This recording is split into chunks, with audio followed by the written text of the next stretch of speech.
What's up, everybody? Welcome to another episode. Today, we're going to do a Q&A. So we've collected a bunch of questions that you guys have been asking in the comments, emails that I get, DMs that I get across the different platforms.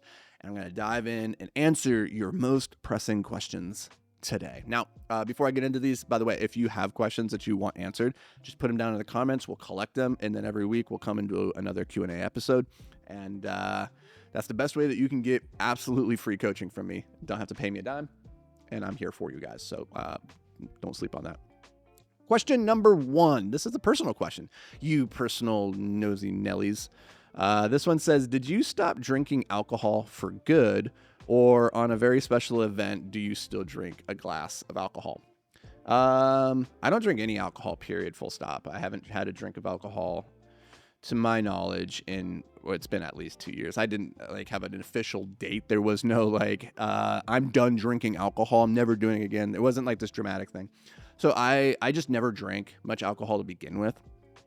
I drink 2 drinks per week. I like wine. I like cocktails. I like beer too, but it wasn't something that had a meaningful positive impact on my life. And so it was just empty calories. And I was going through this weight loss, physical transformation thing a couple years ago. And I was like, there's no purpose in drinking calories, and alcohol wasn't making me feel good. It was costing me not just the empty calories, but it was one beer would put me in sleepy mode. And then I would get a terrible night's sleep. I would get a terrible night recovery. I would wake up the next day not being optimal. And then I was just like, what's the point of having this one drink that doesn't even bring me any pleasure if it's going to cost me so much on the back end? Now, this is, I think, something that's interesting right now is that we've seen this real move in the cultural zeitgeist away from drinking alcohol. Gen Z just is not drinking alcohol. They're not partying in the same way that their parents or their grandparents were doing, or we were doing. And I find that really interesting. I think also our generation, my generation at least, of millennials, are also drinking a whole lot less as they become more health conscious and health focused. And I think a lot of the research is just supporting the fact that there's really no amount of alcohol which is healthy. There's no positive physical outcome to drinking alcohol. Some people are like, 1 glass of red wine every night will help with cancer. Blah. It hasn't been substantiated, and those effects are so minimal. People will jump through whatever hoops they want to justify drinking alcohol.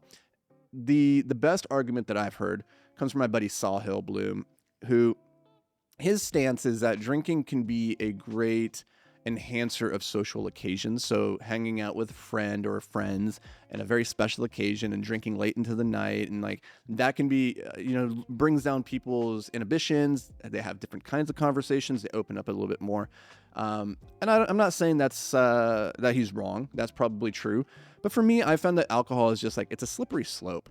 If I allow myself to do that, then I find myself having another beer on a random Tuesday with dinner, and then another glass of wine. And so for me, I'm an all or nothing type of person. It's much easier when I'm enacting a habit or some kind of healthy ritual to just say, I'm never going to do the opposite of this, so that there's never a gray zone. Makes the decision-making calculus very easy. If I go to a networking event, if I'm speaking at a conference, or I'm at a retreat with friends, it never even enters into my mental calculus. Do I want a beer? No, the answer is no. So, number 2, what's your current book writing process? Do you do a certain number of hours every morning? Are you more flexible with it? Do you got a coach? Okay. So this is actually a really interesting question. If you guys don't know my background, I have written, I think, 13 books, multiple science fiction, fantasy novels, 1 nonfiction. I'm actually working right now with a publisher on potentially signing a deal.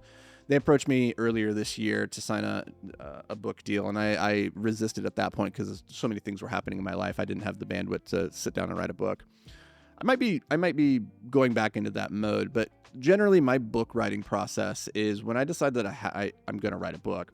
Again, it's with the alcohol, it's an all or nothing thing. When I decide that I'm going to do something, it's no longer I'm going to dip my toes into it. It becomes a hard and fast, that is exactly what I'm going to do. I'm never going to miss a day. And so my writing process is I wake up first thing in the morning and I start writing until I hit a word count. And depending on where I'm at, maybe in my comfort level with writing, because sometimes the words come easier. Like if I've been writing a lot previously in the months leading up to a book, then the words, they tend to come quicker, they come easier. So I might set that word count like higher. I might be able to do 2,000 words every morning. When I first started writing science fiction, I set the goal at 3,000 words. That's a lot. I wouldn't set the goal that high for most people, but maybe your goal is every morning I sit down and I write 500 words. Maybe it's 1,000 words. Like, you need to kind of figure out what your threshold is, but then hold yourself to that. And I think that's a more valuable way of measuring progress, is word count versus time put in. Like, if you sit down and say, I'm going to write for an hour every morning, well, at the end of that hour, you might have only gotten 100 words in, you might have gotten 1,000 words in. And so that's not the helpful way to measure progress. So set a word count goal and then hold yourself to it, and you should be able to map it. You say, like, the average nonfiction book is 65,000 words, or let's say 60,000 words. So if I sit down and I write 1,000 words every morning, then in 60 days, I'll have the first draft done. You should be able to set a timer to that, right? And say, okay, I'm going to have the first draft of this book done by whatever 2 months is from today. I guess that would be about November 1st, let's say, because we're recording this August 30th. So by November 1st, we're going to have the first draft of this book done, work backwards from there and say 1,000 words every single day. And then boom, like, by the time November rolls around, you have a book in your hands. So next question. Should you offer monthly payment plan or only pay in full for coaching clients? So this one actually came up yesterday as I was coaching one of my private clients, where the payment structure that he had used, he's kind of hybrid. This is what a lot of coaches and consultants end up doing, is they come in and the goal is to get people to pay in full up front. So if you're offering a package at $10,000 a year, your best interest is to get as much of that money up front as possible, because then you can take that money, you can reinvest it into ads, you can do into your marketing and all this other stuff, right? But a lot of times coaches don't feel the confidence necessary to pitch the $10,000 product, and they're afraid, like, oh, my clients aren't going to be able to afford that. And the client comes back and like, hey, can we do a monthly payment plan? And so most coaches then back off of that and they say, yeah, we could break that into monthly payments. And so now instead of $10,000 for the year, they're like $800 or whatever that works out to be, $850, $870 or so per month.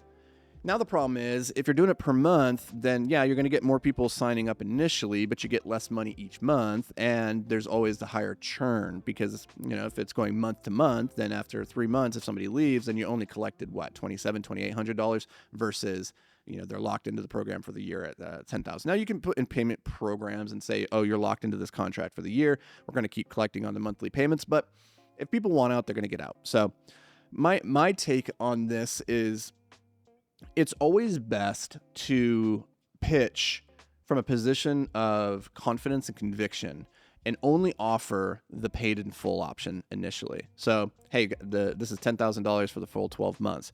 And then if they need a payment plan, then you can work with them, but it's not just defaulting to a monthly plan. You can default to, okay, we can take a third of the payment this month, we'll take a third next month, and a third in 3 months from now. So we'll do 333, let's say. And then you add on a little percentage on top of that 10K so that they're incentivized to pay in full. But really, the main reason that we default to that monthly is because we lose confidence. I had a coaching client last year. He actually, I'm not going to name names. I don't want to be that guy. He just bought his dream car, so that was really cool. But last year, on our very first coaching call, we made a tweak to the way that he pitches his product, and overnight that like 10x'd his cash collected. And the only tweak that he made was, instead of pitching the monthly one-on-one, or I'm sorry, the monthly payment option, he just defaulted to pitching the annual option. And he said that it was so funny. It's like, I don't know why I didn't think of this before. He's like, but like within literally 2 days later, he comes back and he's like, okay, I've already closed 3 deals at the paid in full amount. That is crazy, because in his previous iteration, it would have taken him a whole year to collect all that cash. And instead he did it in just 2 days. And it's just a matter of leading with that offer, and then keeping in your back pocket the other payment structures and payment plans that you maybe want to push them into. So that's how I'd structure that. All right, this one. Okay, so this is about the Hormozi launch, and the there's something that he did in this that I think maybe people aren't super aware of. It's kind of rubbed some people. It's rubbed me wrong way. And so the question is, did Hormozi run a free plus shipping offer on his book? Yes. That's exactly what he did. So if you don't know what a free plus shipping offer is, it's a very common structure where to sell a book, what people will do is they will set up a landing page, let's say, and they'll say, hey, this book is free. All you have to do is pay for the shipping. So maybe that's, $7 would be the shipping, right? Well, what people don't realize is that the shipping is actually with media mail. It's actually like $2 or $3 to ship you a book. It's very cheap. And so what people do is they give you a really discounted number, like $7 or $10, and that covers the shipping and the cost of the book itself, because the book probably costs from the publisher another $2 to $4, right? So you imagine, okay, it's $2 to $3 on the media mail, $2 to $3 on the publishing cost, and boom, that's where you get the $7 or $10, right? And the reason that's great is because now all you're doing is you are getting books into people's hands for no cost to yourself, because they paid for the raw cost of the book and they paid for the cost of the shipping. So it's free plus shipping, but it's not free plus shipping. You're paying cost plus shipping. But when you go to checkout, they just increase the cost of the shipping and they call it shipping and handling.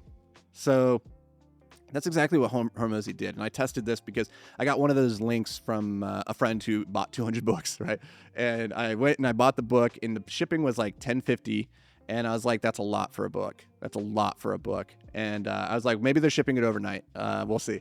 And it didn't come overnight. It came via media mail. So I can calculate. I'm like, okay, that's like $3. So the book was baked into the cost of this. Now, here's why that's kind of annoying, or why that rubs people the wrong way. Like, it's literally the definition of a grift. Like, I tweeted about this. Is like, it's literally the definition where a grift is like a small swindle, right? It's a swindle in the sense that somebody paid for that book and they were told they're donating that book to somebody else, and that person just needs to pay the shipping. So then the person goes to redeem the donated book and they discover, oh, I'm actually paying for the book plus shipping. So effectively, they sold the book twice. And it doesn't seem maybe like a big deal, but let's do some math on this, right? Let's say you had 200 of those books to give out, and I sold 200 of those, or I didn't sell, but I donated them to 200 of my audience members, and they go and redeem those books, and they pay $10 each for the shipping. And if we can extract that the cost of the book itself was probably around $5, let's just say $5 to be even.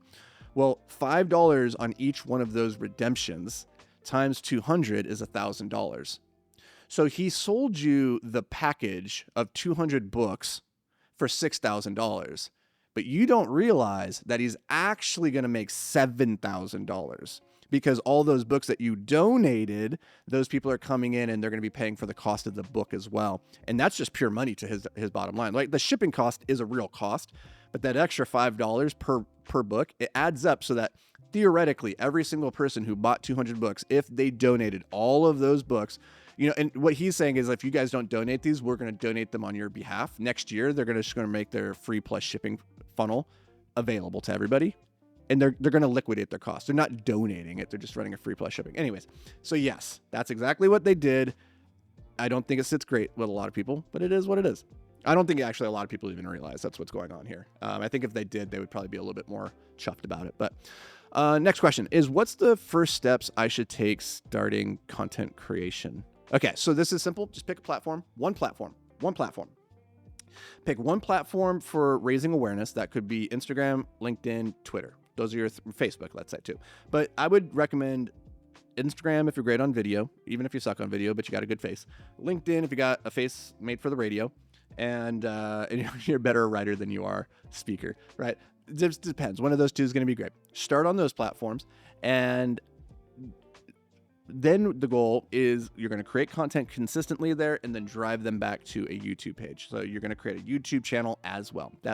Pick one awareness platform, pick one trust platform that's going to be your YouTube.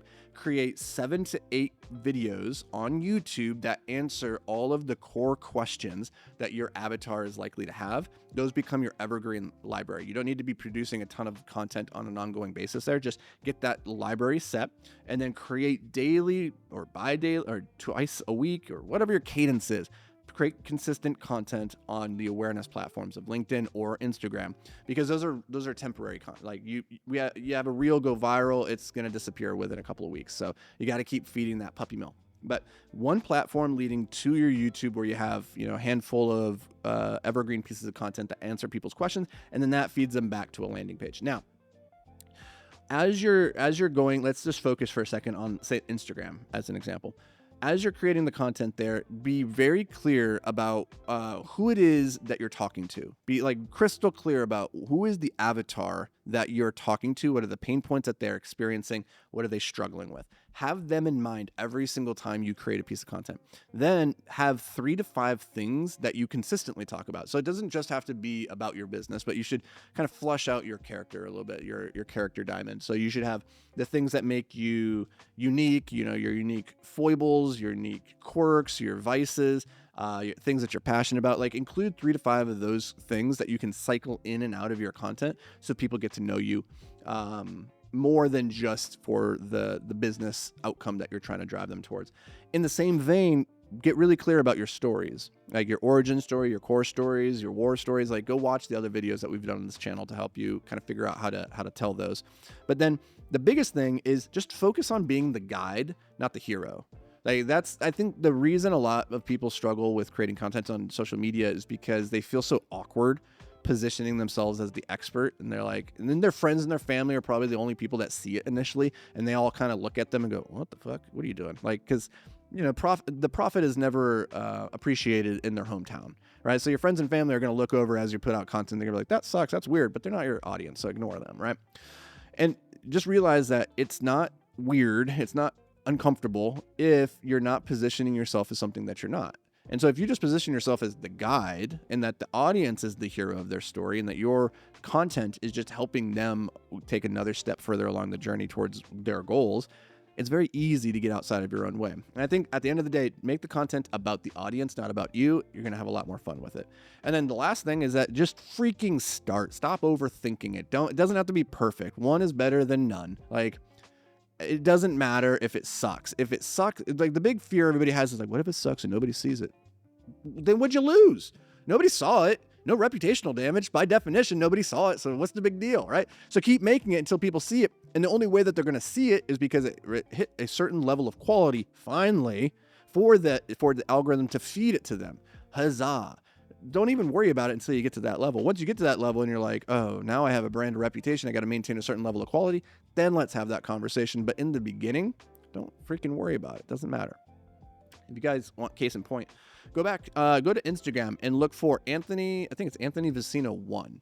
That's an old Instagram channel that I started like years ago when I was like, I'm going to get good at this whole talking to a camera thing. So every day for 1 year, I sat down and I recorded a video, put it on that channel. At the end of the year, I fucking deleted the channel. I didn't delete it. I just didn't tell anybody that I had grown it. It was my practice channel. And then I created my actual channel and actually started creating content in earnest. So go back and look at that if you don't believe how much I sucked in the beginning, and make you feel a little bit better about yourself, I'm sure. So those are the Q&As that I got here for this week, guys. Hopefully one of these resonated and you enjoyed this. If you did, let me know down in the comments which one stood out for you. And don't forget, throw your questions down there. We'll collect them, and I'll see you guys next week.